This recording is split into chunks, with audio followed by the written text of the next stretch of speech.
우리가 예배 중에 이렇게 믿음의 선포를 하고 있는데요.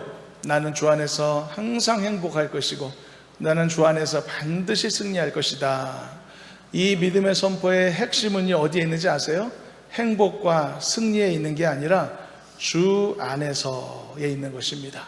주 안에서 선포하기 때문에 내 선포가 가치가 있는 것이고 의미가 있는 것이거든요. 그래서 이 믿음의 선포를 하는 이유가 어디 있느냐? 내가 믿음을 갖고 이 선포를 하게 되면 하나님이 내가 선포한 대로 나를 인도하실 것을 알기 때문이 아닐까요? 이것이 단지 나의 바램을 위한 것인가? 여러분 그렇게 생각하십니까? 그렇게 됐으면 좋겠다라는 희망사항을 피력한 것인가? 아니면 정말 그렇게 될 것을 믿는 믿음 안에서의 선포인가?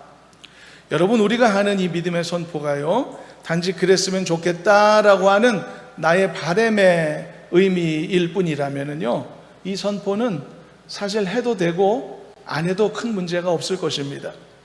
어쩌면 이런 의미의 선포라면 오히려 안 하는 게 더 내 정신 건강에 이로울지도 모릅니다. 왜냐하면요, 결국은 내 바램대로 되지 않게 되면은 크게 실망하거나 낙심하거나 믿음이 흔들릴 수도 있기 때문이죠. 여러분, 이 세상에 얼마나 많은 사람들이 다 각각 자기만의 소원과 바램들을 갖고 살아갑니까? 진짜 절망 상태에 빠져서 어떤 소망도 품지 못하는 지경에 있는 몇몇 사람들을 제외한다면 아무리 어렵고 힘든 형편에 있는 사람이라고 할지라도 다 나름대로 바라는 것들이 있고 희망사항들을 갖고 살고 있단 말이죠. 그런데 그 많은 사람들 중에서 얼마나 많은 사람들이 자신들이 바라고 소망하는 것을 삶에서 얻으며 살고 있을까요? 아마 많지 않을 것입니다. 아마 극소수일 것이라고 해도 틀리지 않을 것입니다. 그렇다면 그런 사람들은 어떻게 해야 되나요? 자신들이 바라던 대로 되지 않는 그런 삶을 경험하는 사람들은 어떤 감정을 가져야 될까요?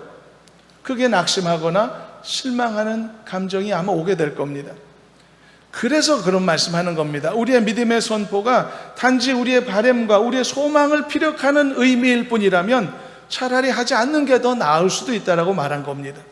10중 8구는 바램대로 안 될 가능성이 훨씬 더 많고, 그러면 우리는 오히려 크게 실망할 것이 뻔하기 때문이죠.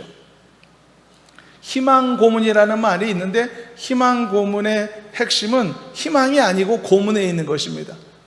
희망 고문은 고문의 일종인 것이죠.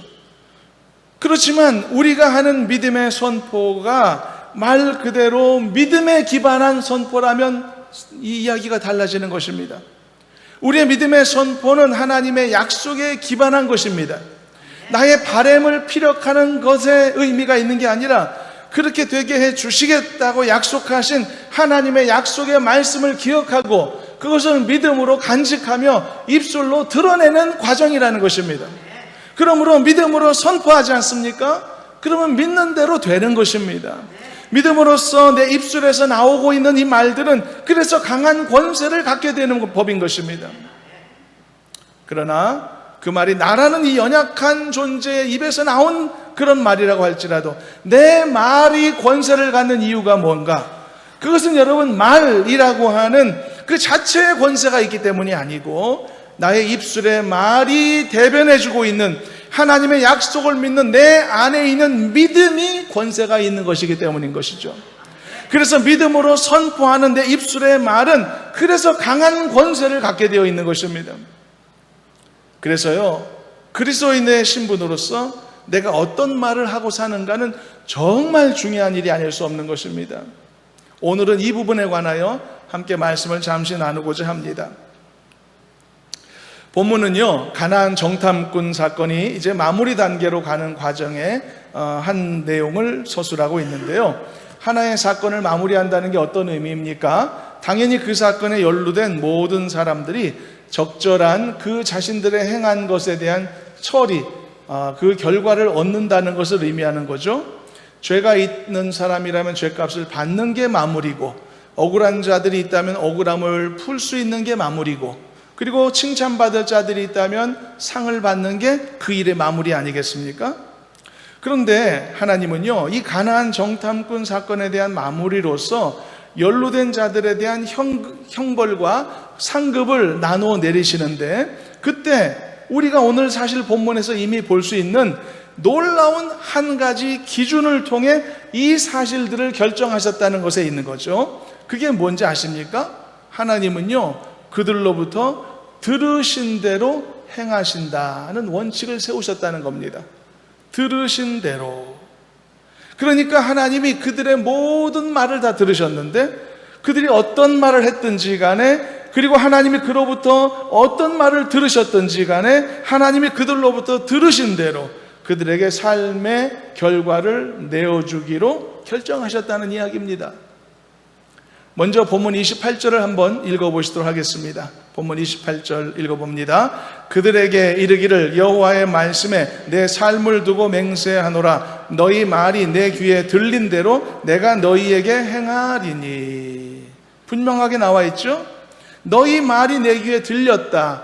니들이 한 말 내가 다 들었다. 그러므로 그 들은 말대로, 니들이 한 말대로 내가 너희들에게 행하겠다. 여러분, 이 사실을 우리가 내용을 먼저 보기에 앞서 우리가 무엇보다 먼저 한 가지 알고 넘어가야 될 게 있습니다. 그것은 하나님은요, 내가 하는 모든 말을 다 듣고 계신다는 사실입니다. 이것은 너무나 당연한 사실이지만 우리가 종종 간과하고 잊어버리며 살 때가 많은 사실이기도 하죠. 아무런 믿음도 없이 교회에만 출석하는 사람도 간혹 있거든요. 그런 사람들은 아마 하나님은 나의 어떤 말도 들으시지 못하시는 것처럼 그렇게 일상에서 말하고 행동하며 살아갈 겁니다. 그러나 그래도 일정한 믿음을 갖고 신앙생활하는 사람들은 그래도 하나님이 나의 간절한 기도는 들으신다라고 생각을 하고 있어서, 그래서 살면서 기도 생활에 힘쓰는 삶을 살게 되겠죠. 그런데 그보다 조금 더 성숙하고 더 지혜로운 믿음을 가진 사람은 하나님이 나의 간절한 기도를 들어주신다는 믿음도 당연히 있지만, 그것에 덧붙여서 하나님은 기도의 자리에서만 나를 들으시는 게 아니고 기도의 자리 바깥에서 이루어지는 내 모든 말, 그 경우에는 나의 불평과 나의 원망과 이 나의 불신의 말 또한 다 듣고 계신다는 사실을 깊이 염두에 두면서 삶을 살아가는 사람일 겁니다. 그러니까 내 모든 걸 다 아시고 내 모든 말을 들으신다는 것이죠. 이러한 생각을 갖고 살아가는 그리스도인들이 훨씬 더 성숙한 그리스도인의 모습을 갖고 있는 것이죠. 그래서 여러분, 진정한 신자는 훨씬 더 절제되고 지혜로운 말과 생활을 가질 기회를 갖는 것입니다. 왜냐하면 이 사실을 늘 인지할 수 있는 그런 믿음 가운데 있는 것이니까요. 그래서 저는 여러분 모두가요, 이렇게 더 성숙하고 더 지혜로운 성도들로 한 단계 거듭나는 은혜가 있기를 저는 간절히 소망합니다. 그래서 언제나 하나님을 신뢰하는 사람이 되시고 하나님의 약속을 신뢰하는 태도를 가져서 지금보다 더 긍정적으로 생각하고 더 진취적으로 행동하고 더 은혜로운 말을 여러분들 입술에 둘 수 있는 그런 귀한 성숙한 성도가 되기를 저는 소망합니다. 본문에 나오는 여호수아와 갈렙 같은 사람들이 바로 그러한 사람들이었거든요. 미가 선지자가 했던 고백을 잠깐 한번 읽어보겠습니다. 미가서 7장 7절 영상을 보면서 한번 읽어보시도록 합니다. 오직 나는 여호와를 우러러보며 나를 구원하시는 하나님을 바라보나니 나의 하나님이 나에게 귀를 기울이시도다. 미가 선지자가 고백했죠. 하나님이 나의 말에 귀를 기울이신다. 내 말에 귀를 기울이신다는 사실이 나에게 축복이 되려면 무엇이 전제되어야 할까요? 적어도 미가 선지자가 그러했던 것처럼 나도 오직 여호와 하나님을 우러러 봐야 함이 필요한 것입니다. 그리고 나를 구원하시는 하나님을 바라보는 나의 모습이 필요한 것입니다. 그래야만 하나님이 내 말을 들으신다는 사실이 나에게 부담이 되거나 부끄러운 일이 아니라 나에게 축복이 될 수가 있기 때문이죠. 내가 범죄를 모의하고 있는 대화를 경찰이 엿들었다. 이게 축복입니까? 좋은 일이 될 수 없죠. 그러나 하나님을 향해 간절함을 갖고 있는 나의 모습을 하나님이 보신다. 이건 나에게 엄청난 축복이고 큰 위로가 될 수 있단 말입니다. 그래서 여러분들도 나의 모든 말을 들으시는 하나님의 존재가 여러분들에게 항상 어떤 상황에서도 은혜만 되고 축복만 될 수 있기를 간절히 소망합니다. 이렇게 되기 위해서 더욱더 나를 구원하시는 하나님을 앙망하고 하나님을 바라보는 여러분들의 앞날과 삶이 되기를 간절히 소망합니다. 창세기에 나오는 아브라함의 아내 라헬의 이야기가 있는데요, 그 라헬은요 자녀를 못 낳았지 않습니까? 그렇지만 그럼에도 자신의 여종에게 아들을 주실 때마다 하나님이 내 억울함을 풀어주셨다, 하나님이 내 호소를 들어주셨다라고 말하며 고백할 수 있었던 것을 봅니다. 자신이 직접 자녀를 출산한 것도 아닌데도, 단지 자기의 여종이 출산한 것임에도 불구하고 라헬은 그 일을 통하여 자신을 위로하시는 하나님의 손길을 발견할 수 있었던 것이죠. 따라서 라헬의 그 당시의 고백은 거짓이 아닌 것입니다. 착각도 아니었고, 그리고 의도적인 정신승리 같은 성격도 아니었던 겁니다. 정말로 하나님은 그런 방식으로라도 라헬을 위로하셨던 것이고, 그리고 그를 삶의 곤고함에서 건져주셨던 것이고, 라헬은 그 사실을 간파할 수 있어서 그 상황 속에서도 하나님 앞에 감사할 수 있는 입술을 가졌다는 것이죠. 부정적이거나 낙심하거나 좌절하는 입술이 아니었다는 이야기입니다. 그래서 여러분, 이런 라헬의 은혜로운 고백은요, 일종의 믿음의 선포가 되어서 하나님을 기쁘시게 했던 것이 분명하고, 더 나아가서 라헬의 이런 은혜로운 고백에 걸맞는 더 나은 삶의 모습으로, 형편으로 하나님이 라헬을 인도하셨다는 것을 우리가 성경을 통해 볼 수 있단 말입니다. 그래서 여러분, 어떤 일이 라헬에게 일어난지 아시죠? 라헬은요, 나중에 그토록 원하던 품의 자식을 직접 출산하기까지 이르지 않았습니까? 창세기 30장 22절에서 24절 한번 읽어보시도록 하겠습니다. 참고로 라헬의 이야기입니다. 읽어봅니다. 하나님이 라헬을 생각하신지라 하나님이 그의 소원을 들으시고 그의 태를 여셨으므로 그가 임신하여 아들을 낳고 이르되 하나님이 내 부끄러움을 씻으셨다 하고 그 이름을 요셉이라 하니 여호와는 다시 다른 아들을 내게 더하시기를 원하노라 하였더라. 뭐라고 성경이 말하죠? 하나님이 라헬을 생각하신지라. 여러분, 이 말이 저는 굉장히 은혜롭게 들리는데 여러분 안 그러신지 모르겠습니다. 참 은혜로운 부분 아닌가요? 하나님이 나를 생각하신다. 하나님이 라헬을 생각하고 계셨구나. 여기서 생각하신다는 뜻은요, 영어로 하면 remember입니다. 기억하신다는 의미를 가지죠. 그렇기 때문에 기억하신다는 말은 무슨 의미로 여러분 여겨지십니까? 내가 살면서 해온 모든 말들을 하나님이 알고 계시고 담아두고 계신다는 것을 의미하는 것 아닙니까? remember, 기억이라고 하는 이 단어는 주로 지금까지 있어왔던 과거에 대한 그런 용어가 아니겠습니까? 이처럼 하나님께서 나의 목소리를 들어주시기 때문에 나의 호소를 들으시는 하나님께 내가 무엇을 말하며 살았는가도 정말 중요한 부분이고, 또 내가 앞으로 무엇을 간구하며 살 것인가도 정말 우리에게 놓여진 중대 과제라는 사실인 것이죠. 왜냐하면 하나님은 다 기억하고 계시고 앞으로도 기억하고 계실 것이니까 말이죠. 그러므로 여러분, 간절히 구원을 호소하는 사람이 있으면 그는 구원을 받게 되는 겁니다. 간절히 도움을 호소하면 그는 도움을 얻게 되는 것입니다. 치유를 호소하지 않습니까? 치유를 받게 되는 것입니다. 사실 지금 이스라엘 백성들이 그 고통의 땅 애굽에서 탈출해서요, 이렇게 광야 앞에 서게 된 것도요, 알고 보면 하나님께서 그 백성들의 고통의 소리를 들으셨기 때문이라고 성경은 증거하고 있습니다.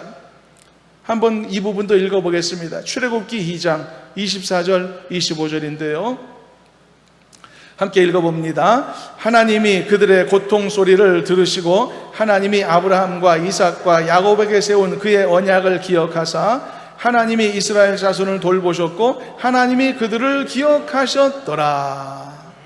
이처럼 하나님은 그 속에서 잘못 튀어나오는 불평과 불만의 말만 들으셨던 것도 아니고 그들의 간절한 기도를 들으셨던 것이고, 더 나아가서 이렇게 삶의 깊은 고통 속에서 발생할 수밖에 없었던 삶의 신음소리까지 빠지지 않고 들으신다는 것을 알 수 있는 것입니다.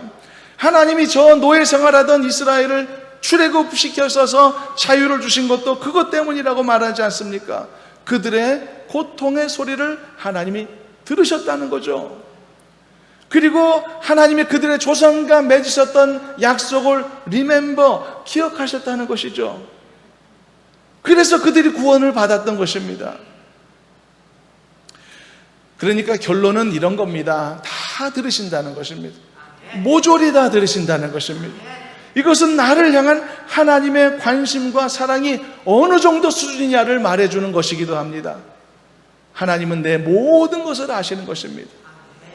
이 사실에 놀라는 것이 아니라, 이 사실에 두려워만 하는 것이 아니라, 이 사실에서 위로를 얻고 이 사실에서 소망을 발견할 수 있는 우리가 되었으면 좋겠습니다.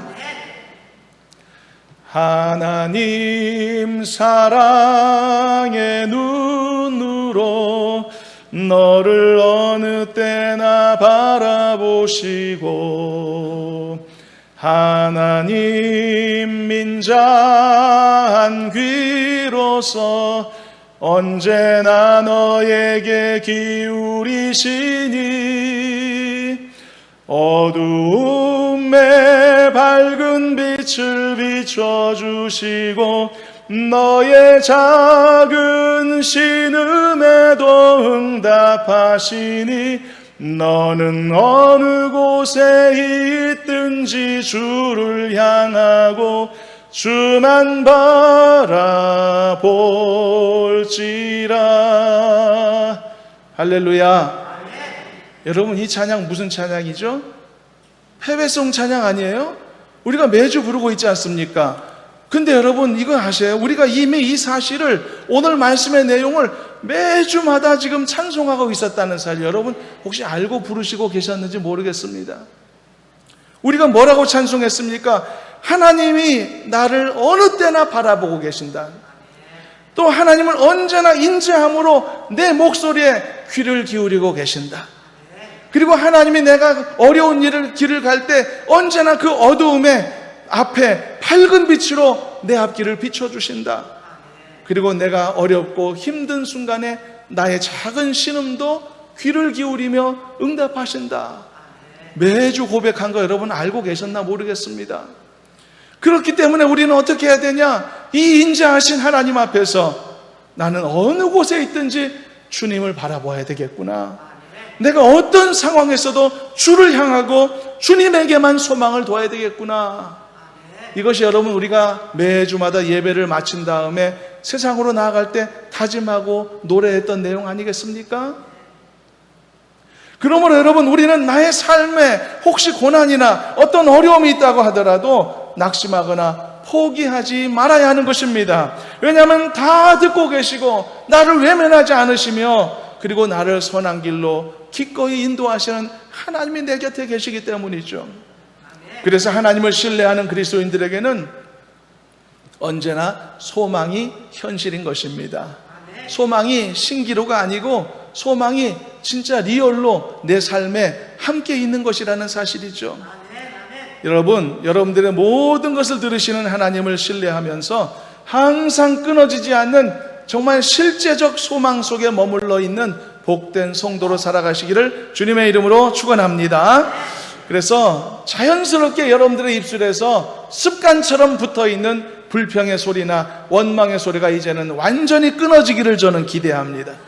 그리고 필요하면 하나님 앞에 간절히 호소할지언정 절대 원망의 소리 내지 않기로, 정죄의 소리 내지 않기로, 오히려 들으시는 하나님 앞에 항상 강력한 믿음의 선포만을 이루어가는 담대한 용사로 견고히 서기를 주님의 이름으로 당부합니다. 자, 그렇다면 이제 다시 성경으로 돌아가서 그 당시 이스라엘 백성들은 그러면 하나님께 어떤 말을 들려주었을까요? 그리고 하나님은 그들로부터 어떤 말을 들으셨을까요? 이 부분을 확인하기 위해서 본문 26, 27절을 다시 한번 읽어보겠습니다. 26절부터 읽어봅니다. 여호와께서 모세와 아론에게 말씀하여 이르시되 나를 원망하는 이 악한 회중에게 내가 어느 때까지 참으랴? 이스라엘 자손이 나를 향하여 원망하는 바 그 원망하는 말을 내가 들었노라. 너무 안타까운 사실이지만 당시에 하나님이 잔뜩 그들로부터 들었던 말이 무슨 말이라고요? 원망하는 말이었던 겁니다. 우리가 이미 가나안 정탐꾼 사건의 전체 실체를 우리가 앞부분에서 많이 보았듯이 부정적인 보고서를 가져왔던 10명의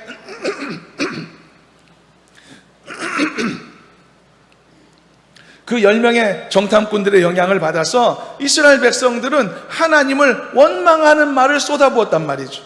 그래서 결국 하나님은 이 가나안 정탐꾼 사건을 처리하셔야 되는데 이 처리하시는 원칙을 세우셨던 것인데 어떻게 원칙을 세우셨느냐? 하나님이 그들로부터 들으신 말대로 그들을 처리하시기로 했다는 겁니다. 그렇다면 하나님께서 그들로부터 들었던 결정적인 한마디 말은 과연 무엇이었을까?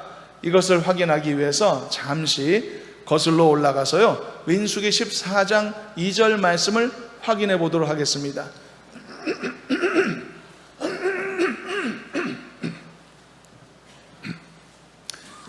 자, 14장 2절을 확인해 봅니다. 이스라엘 자손이 다 모세와 아론을 원망하며 온 회중이 그들에게 이르되 우리가 애굽 땅에서 죽었거나 이 광야에서 죽었으면 좋았을 것을. 자, 백성들은 놀랍게도 뭐라고 말했죠? 죽고 싶다고 말했던 겁니다. 죽어버릴 거야. 게다가 뭐라고 말했습니까? 어디에서 죽겠다고 했죠? 이 광야에서 죽겠다고 했던 것입니다. 그냥 내가 천수를 살다가 그렇게 자연스럽게 죽고 싶어 이렇게 말한 게 아니고 이 광야에서 그냥 당장 죽고 싶다고 얘기했던 것입니다.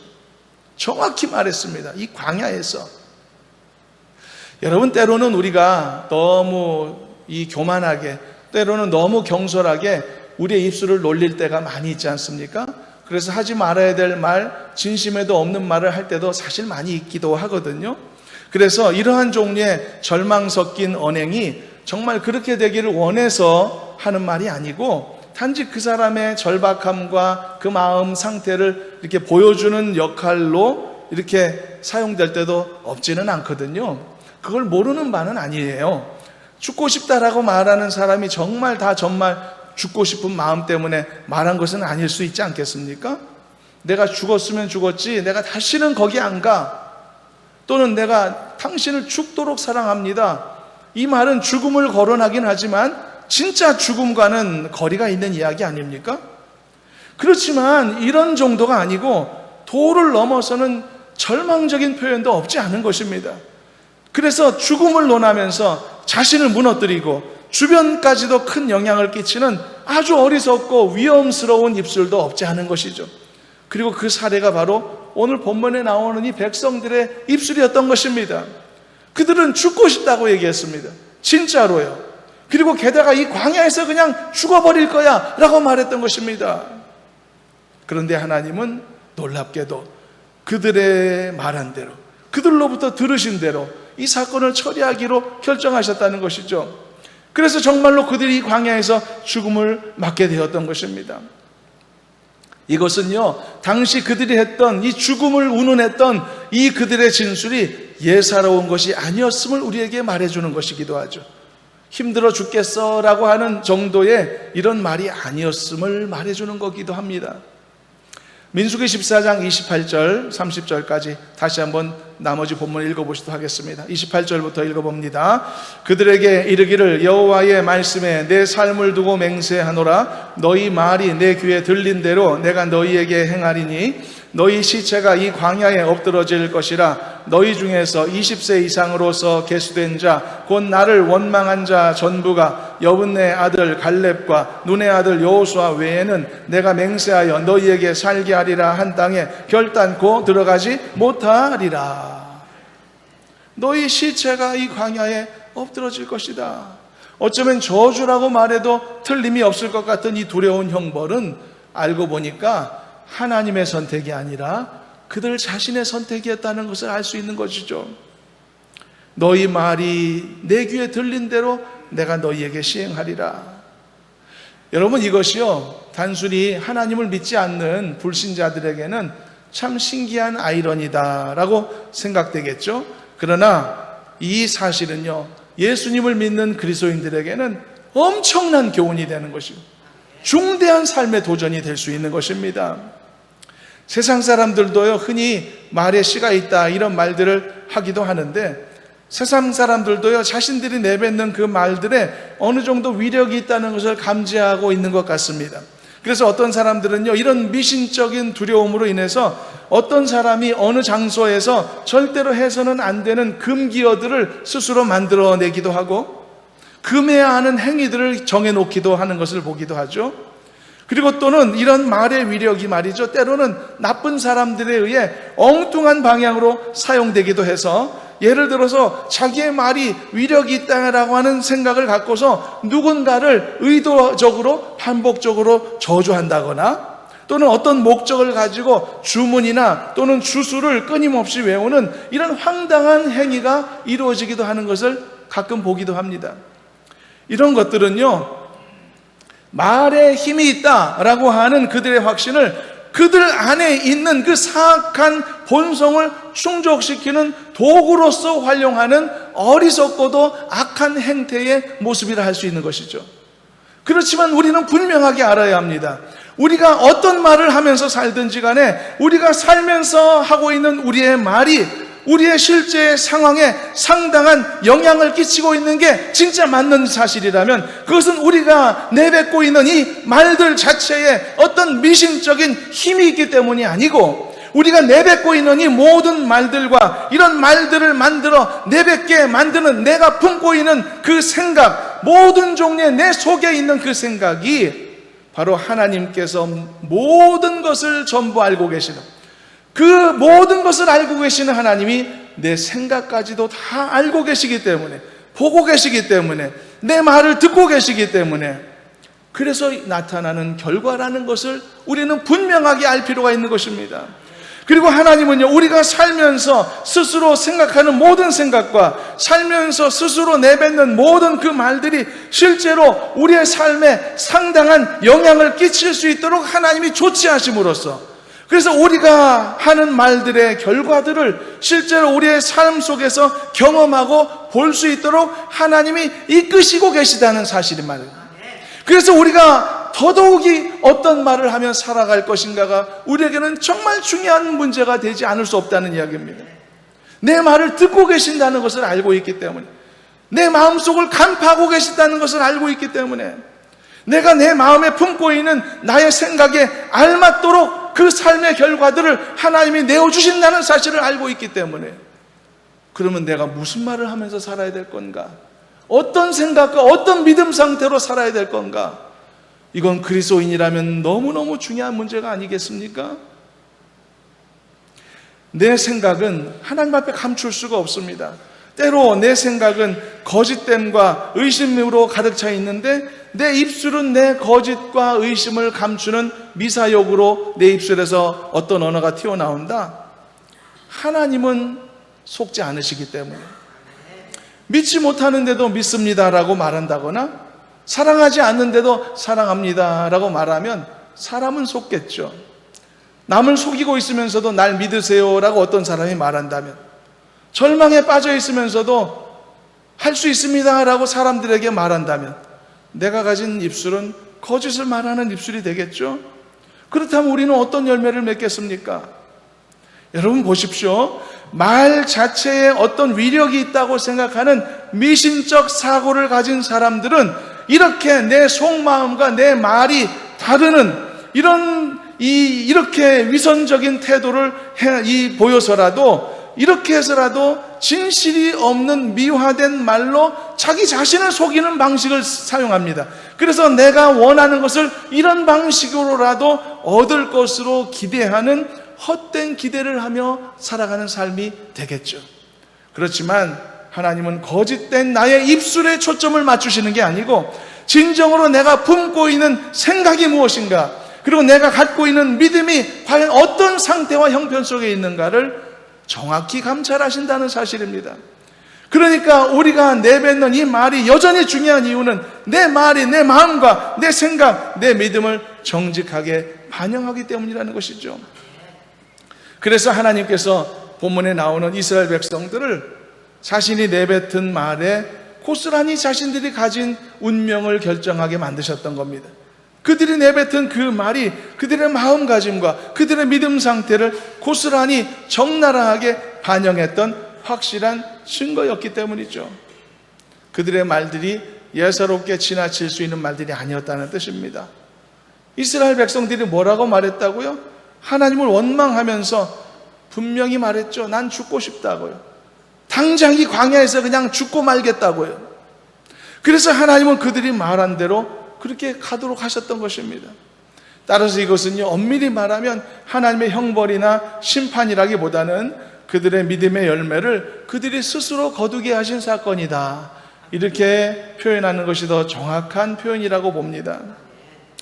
예수님께서요, 병자들에게 하시는 늘 해오셨던 유명한 말씀 있지 않습니까? 너의 믿음대로 될지어다. 여러분, 내가 어떤 믿음을 가졌는지에 따라서 이 예수님의 한마디 말은 축복이 될 수도 있고, 그리고 아무 일도 일어나지 않는 말이 될 수도 있는 것 아시죠? 너의 믿음대로 되라는 이 예수님의 말씀은 축복이 될 수 있지만 아무것도 갖지 못한 빈손이 될 수밖에 없는 경우도 있습니다. 왜냐하면 나는 정말로 하나님이 기뻐하실 만한 살아있는 믿음을 가진 사람인 경우도 있겠지만, 반대로 믿지 못하면서도 믿는 척하는 사람일 수도 있기 때문이죠. 거짓된 입술을 가진 사람일 수도 있기 때문이죠. 그래서 내가 어떤 믿음을 가지는지가 정말 중요하고, 내가 가진 믿음을 바탕으로 어떤 말을 하며 사는지가 여전히 나에게 중요하지 않을 수 없는 것입니다. 그래서 이 말씀의 도전이 우리에게 더욱더 간절히 다가오게 되는 것입니다. 내 말대로 되게 하시겠다니 내가 무슨 말을 해야 될까요? 내 생각대로, 내가 품고 있는 믿음의 그 모습대로 되게 하시겠다고 하니 나는 도대체 어떤 종류의 믿음을 가져야 되는 것일까요? 정말 중요한 도전과 과제가 있는 것입니다. 자, 그런데 한편 본문 30절의 나머지를 보면 하나님은요, 그들의 말대로 되게 하셨음에도 불구하고 전혀 다른 방향으로의 삶의 길을 펼치게 된 두 사람이 있음을 우리는 관찰하게 됩니다. 그들이 여호수아와 갈렙인데요, 지금까지는 이 부정적인 방향, 그들의 말들대로 되게 한 것이 그들에게 심판이며 저주가 되었던 사례를 말했지만, 이제는 마무리를 하면서, 그리고 이 말씀의 결론을 내리면서 그들의 말대로 되게 한 것이 그들에게 축복이 되었던 사례, 두 사람의 사례를 정리하고 마치도록 하겠습니다. 30절 말씀만 다시 한번 읽어보겠습니다. 30절입니다. 여분네의 아들 갈렙과 눈의 아들 여호수아 외에는 내가 맹세하여 너희에게 살게 하리라 한 땅에 결단코 들어가지 못하리라. 왜 이 두 사람은 다른 이들과 전혀 다른 길을 걸었을까요? 그 이유는요, 여호수아와 갈렙도 자신들이 하고 싶은 말을 했던 것이고, 다른 백성들도 다 자기가 생각하고 있던 말들을 내뱉은 것이지만은 그들이 했던 말의 내용이 너무 달랐기 때문이죠. 우리가 잘 알듯 여호수아와 갈렙은 우리가 지금 당장이라도 가나안에 진격할 수 있다라고 선포하지 않았습니까? 얼마든지 그곳을 차지할 수 있다라고 확신하지 않았습니까? 그렇기 때문에 너희가 한 말대로 이끌겠다라고 하신 이 결정이 그들에게는 저주일 수가 없었던 것이죠. 형통한 삶이고 축복이 될 수밖에 없었던 것이란 말입니다. 이제 마무리를 하면서 정리해 보겠습니다. 사실 오늘 말씀의 내용은 그렇게 어렵지 않습니다. 그리고 우리에게 던져주시는 교훈도 사실 복잡하지도 않습니다. 이해하기 어려운 것은 아닙니다. 그러므로 우리는 이 말씀을 통해 올바른 결단을 이루어내셨으면 좋겠습니다. 성도 여러분, 앞으로 살면서 믿는 자로서 내가 앞으로 어떤 말을 하면서 살 것인가 다시 한번 돌아보며 크게 결단하고, 그리고 더 단단하게 다짐하는 여러분들이 되기를 주님의 이름으로 축원합니다. 안 된다라고, 불가능하다고 생각한 모든 부정적인 입술이 여러분들의 입술에서 다 떨어져 나가기를 저는 소망합니다. 부정적인 입술이 여러분 자신을 망치게도 하고, 부정적인 입술이 여러분들의 가족들을 주눅들게 만들고 소심하게 만들게 하는 그런 모든 악영향들이 여러분들의 입술로부터 끊어지는 은혜가 있기를 간절히 소망합니다. 내가 어떤 입술 가지며 살 것인가 결정하실 수 있기를 바랍니다. 그리고 아니면 내가 어떤 생각을 갖고 살 것인지도 이제 정확하게 결정하실 수 있기를 바랍니다. 나는 주 안에서 항상 행복할 것이며 나는 주 안에서 반드시 승리할 것임을 주저없이 믿음으로 선포하며 살아갈 것인가?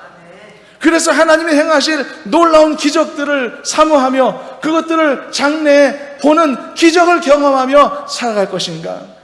다시 한번 결단하고 결정하고 크게 다짐하는 저와 여러분들이 되셨으면 참 좋겠습니다.